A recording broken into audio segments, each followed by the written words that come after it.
Hi everyone, a very warm welcome to Skillshot. Our topic for today is GSTR 2B. GSTR 2B को जानने से पहले let us see कि हम लोग क्या क्या रिटर्न फाइल करते हैं। एक तो हमारा GSTR 3B होता है जिसके थ्रू हम पेमेंट करते हैं और GSTR 1 के थ्रू हम सेल्स का डेटा देते हैं इनवॉइस वाइज। सो गाइज जो सेल्स का डेटा हम लोग देते हैं वो परचेजर के GSTR 2A में ऑटो रिफ्लेक्ट होता है। नाउ द क्वेश्चन इज जब 2A था ही तो 2B लाने का जरूरत क्या था। तो ये हम लोग समझेंगे कि 2A और 2B में डिफरेंस क्या है। So let's start. मैं अपना स्क्रीन आपके साथ शेयर कर रही हूँ। Okay, so our topic for today is GSTR 2B। Now उससे पहले हम लोग जानते हैं कि ITC में रिस्ट्रिक्शन क्या है। सो गाइज अगर सपोज कीजिए मेरे 2A में रिफ्लेक्ट नहीं कर रहा है तो मैं वो ITC क्लेम नहीं कर सकती सब्जेक्ट टू मैक्सिमम 10%। अगर मेरा इनवॉइसेस या डेबिट नोट मेरे सप्लायर ने GSTR 1 में रिफ्लेक्ट नहीं किया है तो मेरे 2A में रिफ्लेक्ट नहीं होगा और वो मैं ITC क्लेम नहीं कर पाऊंगी।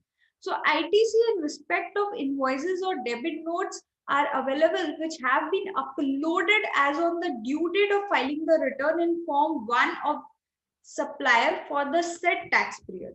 फॉर एग्जाम्पल अगर सपोज कीजिए अप्रैल महीने का, अगर मुझे कब तक देखना है GSTR 2A 11/5/2020 तक जितना भी इनवॉइसेस अपलोड हुआ है उतना का ही मैं क्रेडिट ले पाऊंगी सब्जेक्ट टू मैक्सिमम 10%। अगर कोई इनवॉइसेस अपलोड नहीं हुआ है तो मैक्सिमम हम 10% और ले सकते हैं। तो ये रिस्ट्रिक्शन था एज पर रूल 36 सबसेक्शन 4 कि ये रिस्ट्रिक्शन है कि इतना ही हम क्रेडिट क्लेम कर सकते हैं।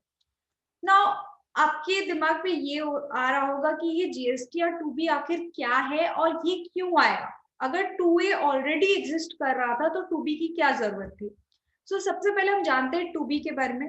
2B एक ऑटो ड्राफ्टेड ITC स्टेटमेंट है। अगर हम सिमिलैरिटीज की बात करें तो 2A जैसे ITC जो सामने वाला पार्टी अपना GSTR 1 भरता है वो ऑटो पॉपुलेट होता है 2A में, वैसे ही 2B में भी ऑटो पॉपुलेट होता है। नाउ बेसिस क्या होता है ऑटो पॉपुलेशन का? GSTR 1, GSTR 5 और GSTR 6 ये सारे रिटर्न बेसिस होते हैं GSTR 2B में। Made available on 12 day of succeeding month, next month के 12 तारीख तक ये मेड अवेलेबल हो जाता है। Now, all information filed by the supplier in GSTR 1, 5 and 6 between मतलब 12 तारीख के शुरुआत से लेकर of the preceding month और 11 तारीख के अंत तक of the current month ये इंफॉर्मेशन रहता है। ओके, जैसे एग्जांपल देते हैं। For example statement generated on 12th August will contain, अगर सपोज करिए 12th अगस्त का स्टेटमेंट जनरेट हुआ है तो वो कौन सा डेटा कंटेन करेगा? 12 जुलाई का स्टार्टिंग से लेकर 11 अगस्त तक के एंड तक का डेटा ये कंटेन करेगा। ओके, तो इसमें क्या हो रहा है? पीरियड फिक्स किया जा रहा है। पीरियड फिक्स किया जा रहा है, जैसे अगस्त का मैंने बताया कि ये जुलाई से लेकर 12 जुलाई से लेकर 11 अगस्त तक का जितना भी GSTR 1 फाइल हुआ है उसका इनवॉइसेस रिफ्लेक्ट करेगा 2B में। सो पीरियड इज फिक्स, तो it is a static return. ठीक है, अब आपका सवाल आता है कि ठीक है 2B भी ITC को ही रिफ्लेक्ट करता है, वो भी GSTR 1 की डेटा को रिफ्लेक्ट करता है, लेकिन अंतर क्या है? GSTR 2B और GSTR 2A में अंतर क्या है वो अपन देखते हैं। एक एग्जांपल मैंने लिया है। सपोज कीजिए मेरे 3 सेलर है जिनसे मैंने परचेज किया है, party A, party B and party C। उन्होंने GSTR 1 अप्रैल का, एक पार्टी है मेरी पार्टी A, उसने बहुत टाइमली फाइल कर दिया 11/5/2020 जो ड्यू डेट है उस पे ही फाइल कर दिया। ठीक है, GSTR 1 अमाउंट 25,000। पार्टी भी लेट है, 60,000 का अमाउंट है उनका इनवॉइस का, अभी तक उन्होंने फाइल नहीं करा है। और पार्टी C भी लेट है, उन्होंने अभी तक फाइल नहीं किया, 28,000 का उनका अमाउंट है। नाउ अब मेरे 2A में कैसे रिफ्लेक्ट करेगा मैं बताती हूँ और 2B में कैसे रिफ्लेक्ट करेगा। So let's see. 2A में पार्टी A का अप्रैल में रिफ्लेक्ट करेगा क्योंकि उन्होंने 11 मई 2020 अप्रैल का जो है उन्होंने फाइल कर दिया था, तो अप्रैल में रिफ्लेक्ट करेगा 25,000 का। तो जब मैं अप्रैल का 3B फाइल करूंगी तो मैं 25,000 का क्रेडिट ले लूंगी, सब्जेक्ट टू मैक्सिमम 10% और, ठीक है। अब पार्टी बी पार्टी सी का भी रिफ्लेक्ट नहीं करेगा। अब 2B में क्या होगा? 2B में भी सिमिलर है, पार्टी ए का अप्रैल में ही रिफ्लेक्ट करेगा क्योंकि उन्होंने कट ऑफ डेट तक रिटर्न फाइल कर दिया था। ओके, तो उनका भी रिफ्लेक्ट करेगा 25,000। लेकिन अब प्रॉब्लम क्या है, पार्टी बी ने अप्रैल महीने का रिटर्न ड्यू डेट के टाइम फाइल नहीं किया था। अब अप्रैल महीना सपोज करिए बीत गया, तो पार्टी बी जो है, पार्टी बी ने 11 जुलाई 2020 को फाइल किया अपना रिटर्न। रिटर्न कब फाइल किया? 11 जुलाई 2020 को। तो अब क्वेश्चन ये आता है कि 2A में कहाँ रिफ्लेक्ट करेगा और 2B में कहाँ रिफ्लेक्ट करेगा। सो बेसिकली ये अप्रैल का जो रिटर्न 11 जुलाई 2020 को फाइल हुआ है, तो वो रिफ्लेक्ट करेगा 2A में, अप्रैल में ही रिफ्लेक्ट करेगा। तो आप देखेंगे पहले अप्रैल का डेटा था 25,000, अब वो 60,000 और हो गया, तो अप्रैल का डेटा जो है अब चेंज हो गया, राइट। लेकिन 2B जो है वो डायनेमिक नहीं, स्टैटिक रिटर्न है, वो चेंज नहीं होता है, उसका एक पीरियड फिक्स रहता है। तो 11 जुलाई का कहाँ रिफ्लेक्ट करेगा? जुलाई में ही रिफ्लेक्ट करेगा, ओके, क्योंकि एक पीरियड फिक्स रहता है, ठीक है। तो जुलाई में रिफ्लेक्ट करेगा 60,000।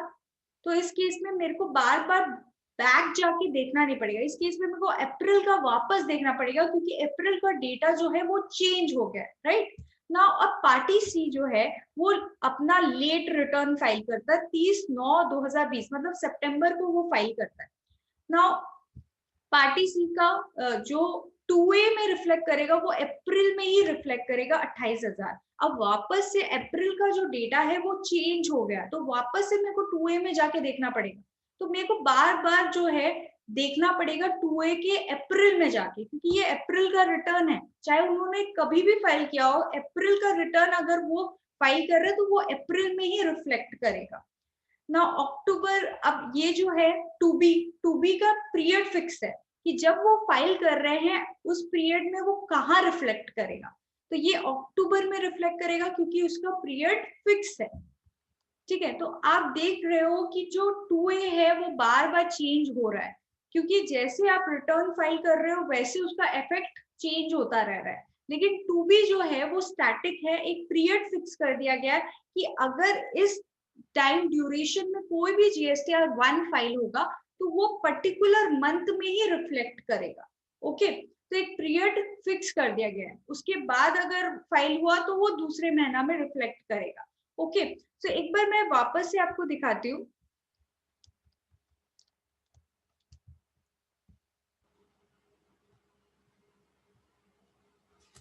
अगर आप देखोगे 2B में, तो 2B कहाँ रिफ्लेक्ट करेगा? Statement generated on 12 August will contain data from 12 July to 11 August. तो एक पीरियड फिक्स कर दिया गया है कि 12 ऑफ प्रीसीडिंग मंथ से लेकर 11 ऑफ करंट मंथ, ठीक है। तो उस हिसाब से जो भी रिटर्न फाइलिंग होगी GSTR 1 की वो उसी पीरियड में रिफ्लेक्ट करेगा। तो ये आपको समझ में आ गया कि 2B जो है वो स्टैटिक है क्योंकि पीरियड फिक्स हुआ हुआ है, और 2A है डायनामिक, बिकॉज 2A में अगर आप अप्रैल का रिटर्न बाद में भी फाइल कर रहे हो तो भी वो अप्रैल में ही रिफ्लेक्ट करता है, ओके। तो अप्रैल का जो डेटा है वो चेंज होता रहता है, ओके। सो गाइज अब हम लोग देखते हैं जाके पोर्टल पे कि कैसा 2B दिखता है एक्चुअल में। So let me log in first.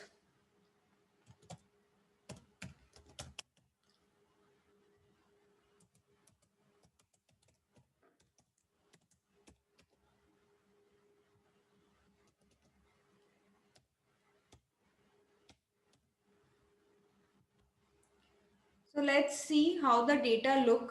Return dashboard में हम जाते हैं और पीरियड हम सिलेक्ट कर लेते हैं। सपोज मुझे नवंबर का देखना है, सर्च करते हैं, ये देखिए auto drafted ITC statement, view करते हैं।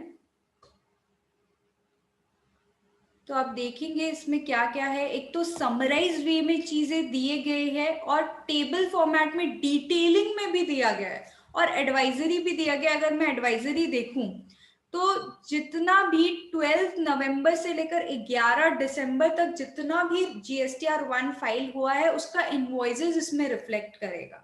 ओके, तो एक पीरियड फिक्स कर दिया गया ताकि डेटा चेंज ना हो। ओके, सो गाइस सी, आपका यहाँ पर all other ITC supply from registered person का टैक्स वाइज डिटेल है। Inward supply from ISD, inward supply liable for reverse charge, import of goods, ITC reversal, others, ये summarise वे में आपको दिया गया है। आप डिटेलिंग देखना चाहे तो B2B invoices, B2B debit note, amendment, ये भी देख सकते हैं। आप हर चीज का डिटेलिंग देख सकते हैं।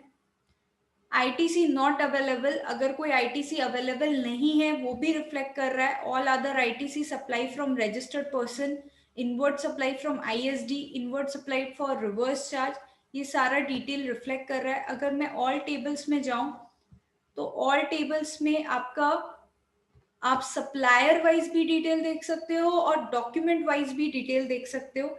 सप्लायर वाइज में आपका serial number, GSTN number, trade legal name, invoice number, invoice type, invoice date, invoice value, place of supply क्या है, रिवर्स चार्ज एप्लीकेबिलिटी है या नहीं, taxable value, IGST, CGST, SGST, GSTR 1 का पीरियड क्या है, डेट क्या है फाइलिंग का। तो एक पीरियड फिक्स कर दिया गया इसमें, उस बेसिस पे डेटा आपको शो होगा। सो सप्लायर वाइज भी आप डिटेल देख सकते हो और डॉक्यूमेंट डिटेल्स भी आप देख सकते हो एज पर योर कन्वीनियंस। तो डॉक्यूमेंट वाइज भी आपको डिटेल मिल जाएगा। तो ये बेसिकली आपको और आसानी से प्रोवाइड हो जाएगा सारा डिटेल्स। आप देख पाओगे कि पर्टिकुलर पीरियड में आपको कितना ITC मिल रहा है। आपको बार बार जाके रिकंसाइल करने का जरूरत नहीं है। In case of GSTR 2A you need to go back again and then reconcile, क्योंकि उसका डेटा चेंज होता रहता है। Okay, thank you so much guys, hope आपको ये वीडियो समझ में आया होगा। Thank you so much.